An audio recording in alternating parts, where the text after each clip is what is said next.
My name is Falk Maria. I'm the organ player in Powerwolf. In the meantime, we released our, I guess it's the 9th album, Wake Up the Wicked, in July. Pure heavy metal music with church organ and theoretical aspects, I would say. Beautiful. Thanks very much for joining us this evening. Thank you. Thank you. My pleasure. So as you mentioned, Powerwolf do release your new album, Wake Up the Wicked, on July the 26th. So how are you feeling about it? You excited about this one? Absolutely. I mean, this is an album we just wrote when we came back from the US tour, and we tried to deliver this atmosphere, this energy, this power to the new album. And when we started with the songwriting, the first song we wrote was Blessing with the Blade. And for us, it was a little bit like, what are we doing here? Do we creating a monster or something like that? We had this this feeling of, this is an album full of madness, metal, and fun, and something like that. And this feeling existed for the whole songwriting process, and even for the recording process. I don't know. I never had that feeling before, because, I mean, we had this pandemic situation when we wrote Call of the Wild. And in this situation, it was more the feeling like now or never. We can only write new songs because we weren't able to play live. And in this case, we had the power from the live appearances. And we wrote that album, and we made a short break, and then we played the summer festivals like Hellfest with Iron Maiden and so on. And then we came back and just got some new energy from the audience and continued on the songwriting. And I think you can hear that on the new album. Definitely. So tell us a bit more about the album from a musical point of view, and what you were going for with it. I guess the new one is faster, more heavy. It's always the same in heavy metal music, I guess, but in this case, it has more dynamic. I would say, as I mentioned already, Call of the Wild. It's still a strong album, but here and there a little bit, I guess, a little bit overloaded. So we decided to let the songs more brief, to give the guitars more power in some parts of the songs. And on the other hand, we had only the piano part, like in 5089. So we build up the song step by step to get this dynamic elements more and more in the music, and we keep it a little bit fresher than the previous one. And we always try to keep the main story in the song, even a guitar solo. And I'm super happy with the result in the end. And we worked with Joost van den Broek, the producer from the Netherlands. The first time he also did the mix for this album. And I don't know, it's a little bit like a family, and we had this process, this discussion about what we want to have for this album quite in an early process, and I'm super proud of the result. Nice. Now, you mentioned your previous album. So Wake Up the Wicked follows the highly successful 2021 album, Call of the Wild. So yeah, how do the two albums differ from a musical point of view, would you say? I mean, we have our trademarks anyway. So, but for example, we had never a song before like 1589, or we had never a song like Vargamore with this almost solo part of Attila at the beginning. We try to have more details within the songs, but I'm quite sure if you show this record to a fan of heavy metal music, or to a Powerwolf fan, without that he knows that it's Powerwolf, then probably he will recognize this is Powerwolf. You know what I mean? There are so many trademarks in it, and we want to keep it, but it's still, for me, this album is more different than Call of the Wild. It's had just different approaches. Sinners of the Seven Seas is different from the rhythm and everything, but in the end, obvious, it's Powerwolf.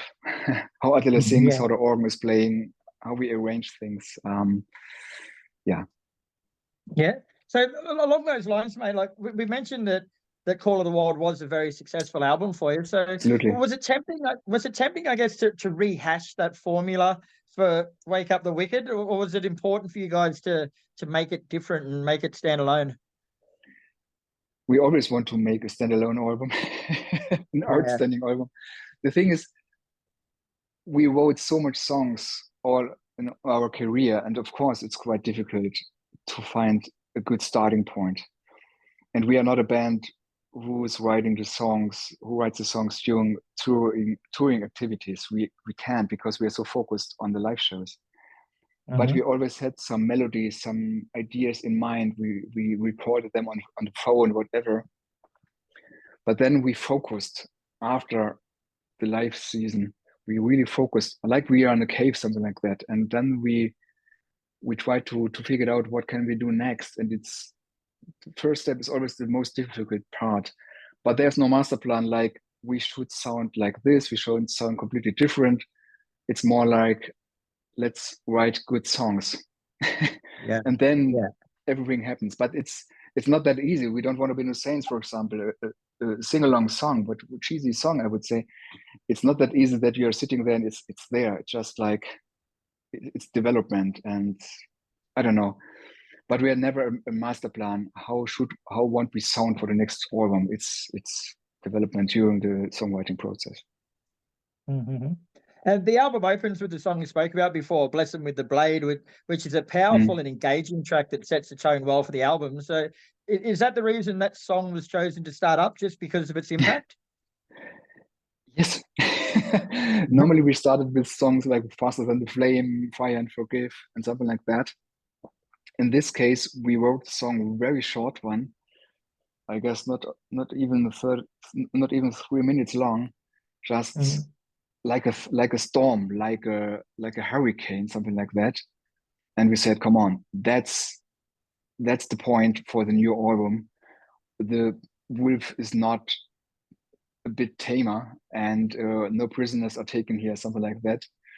And a title like "Rise of the Blade," of course, is not to be understood, is to be understood metaphorically, and deals critically with religious matters, not like the song title could bring you to mind that we use a blade or whatever. But we love that starting point, like, woo, bam, that's it. Yeah. We start with It's "Wake Up the effective. Wicked." Yeah. And to date, you've released a single, 1589, which tells the story of the werewolf of Bedburg. So it's an interesting concept, mate. Tell us a bit more about the song. Well, it's really a horrible story about Peter Stump, a farmer from Bedburg, who was sentenced to death in 1589 and died at the stake and was tortured terribly. It was really, you couldn't show that in a video. It's terrible. Yeah. And we like stories like that, a mixture between folklore, mythology, historical documents. For example, we found flyers released in Denmark and UK. They are reported about this very famous German werewolf trials in these times. And very often, some outsiders were considered to be like scapegoats or are guilty for something what happened in these days. And by the way, that was the time of war, So was really a strange time, I guess. And we just released a documentary about 1589 yesterday. And someone of the actors was telling about the Black Times. And I guess it was really a black time with tortures and witch trials and werewolf trials and so on. And that it's like, perfect for Powerwolf. We are entertainers, but we want to tell exciting stories in our songs, and we are super fascinated by the legends like that of Peter Stump, in which superstition, anger, and fear are interwoven into a story, and that is the story about. And we did a very up-to-date video, which we did in Southampton, or in the south of England, with a huge cast, great actors. So we really wanted to deliver to that story. It's the suffering of Peter Stump. It's really, you can really see that on the video. So the song sort of focuses more on the human aspect of the story rather than the werewolf side of it. Yeah, exactly. I mean, we were also on set. We had this original customs on. We had this strange shoes on. It was wet. It was cold. It was November. We did it for 1 week with the team, and I really felt this. I really felt a little bit the situation like it was probably back in the days. And everyone was screaming to Peter Stump, burn him or something like that. He is guilty, whatever. That was an awesome experience we made there. Yeah, you just gave me a shiver down my spine, mate, just saying that then. Sorry? You just gave me a shiver down my spine when you were saying that just then. Yeah, It's quite a it powerful was that story. on the set. Even I played this piano part, for example. I had this. I talked about the dynamic in the songs, and we raised the dynamic in 5089, and the last chorus, I dropped my piano, my burning piano, like an outbreak of whatever, like an explosion. I really felt the situation, and this probably that also innocent people has died back in the days. Yeah. That was a really strange feeling. Yeah. Yeah, bet sure was. Now, 1589 is all you've released so far from the album, mate. So is that a good sonic representation of what to expect from the whole thing? I don't know. I guess this song is a little bit different than the rest of the album, but we're gonna release other songs as well, like Sinners of the Seven Seas. For that video, we entered a boat, a real ship, the now Victoria, or so to speak, a replica of the world famous now Victoria. That was a boat that was able to sail the whole world for the first time under the flag of Magellan back in the days, and came back. Normally, these ships didn't come back, Yeah. and we did it on location as well as we did with 5089, because we want to deliver real cinematic aspects, because we want to show real life situation or reality, not only AI or green screen. That's huge effort for us and for the team, but it's worth to show that, and it delivers the atmosphere of the song as well, I guess. Mm-hmm. Now, you mentioned this before a bit, mate, but you once again used Van den Broek as producer. So what's so special about the sound that he brings to your music? You mean Joost van den Broek, or in general? Yeah, just in general. What Yeah. does he bring to the sound? Well, it's difficult to say. We always had the goal was always a little bit for us not to sign like a typical German heavy metal power metal band. I don't know what you know what I mean. It's more like our sound was always a little bit influenced by Swedish heavy metal music, a little bit gloomy, a little bit, I don't know, more aggressive and so on. That was also the reason that we worked for the first records always in Sweden with Jens Bokren and at the Fascination Street Studios and so on. But in the end, we found already a little bit our sound and our style of music. So we worked with Joost already for the third time, I guess, and he also knows what we want to have, and it's a good combination about the sound. Yeah. Yeah. Now, we mentioned before that this is probably your ninth or 10th album that you've done. So as songwriters, does it become easier or harder to sort of come up with fresh new material the more you write?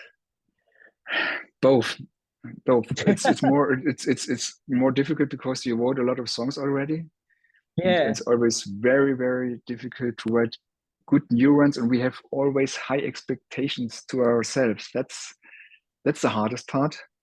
Our own expectations to write really good songs, and we always want to write that songs what we want to have. You know what I mean? When I'm listening to music, I love Iron Maiden and I love new songs, but I have to love them. Then it's good. It's the same thing when we write your own songs. And on the other hand, it's not easier, but the thing is, we do it already for 20 years. That means we are quite familiar with our instruments. We are able to play the songs, and you know what I mean. We have this background already in mind, but it's not easy. Sometimes songs of Powerwolf sounds a little bit easy, like you can do it with a formula or something like that. But no, it's not possible. It's always a white paper. There's nothing on it, and you have to start it from the first note, and then, oh shit, I need 11 other songs or whatever. It's not easy. But it's fun. It's passion. Don't get me wrong. It's pure passion. It's not the way like, oh, I have to go to work. Shit, I have to write new songs. It's more like our high expectations, and we are grateful that we can do that. It's our art. That's very important. Yeah, sure. Now, you've also announced the North American tour with Unleash the Archers that kicks off on August the 29th in LA. So tell us about that run of shows. The thing is, the first show we played is in LA, August 29, and it's the world premiere of Wake Up to Wicked. And that's exciting, you know. It's in the Hollywood Palladium. It's a beautiful venue. I mean, Jimi Hendrix was playing there. It's an awesome venue. And then the kickoff for the tour is in LA. I mean, I would lie if I say it's a normal show. It's not. And I'm super excited about the fact that we're going to play for our songs for the first time live. And we are super happy with the result, but we don't have any reactions so far, besides of 5089 on the video. But the truth is on stage. That means when we're going to play the new songs live and then we get the reactions, that is always very exciting. I'm nervous a little bit, to be honest. And nerve-wracking, yeah, I was going to say. Yeah, that's really awesome. Good. But we're looking forward to playing that show anyway. And we don't have any summer festivals this year because we are focused completely on our tour activities. We're going to play the biggest tour in Europe so far with huge venues, and they're already sold out here. But it feels a little bit strange not to go on stage in summer for the first time for years. And that makes me a little bit more nervous because it takes so long to be on stage again. Yeah, bet. And is there any plans to bring it over to Australia at all? There are plans. Yeah. I can't tell you exactly when, but there are concrete, detailed plans to come over for the first time. And I'm looking forward to play for the first time for you guys over there. Fantastic, folks. All right. Well, thanks very much for your time, mate. It's been an absolute pleasure speaking with you. Wake Up the Wicked is out July 26th. The single 1589 is out now, and it's a cracker. Make sure you check out the video. But in the meantime, best of luck with everything, mate. And we'll see you when you come out here. Yeah, thank you. I'm looking forward to playing that show for you.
And the Bible up the mast. Onward we sail under heaven's overcast. Pray to the Lord that the guiding storm may last. Armed with belief and the force of the sacraments, we brave the storm.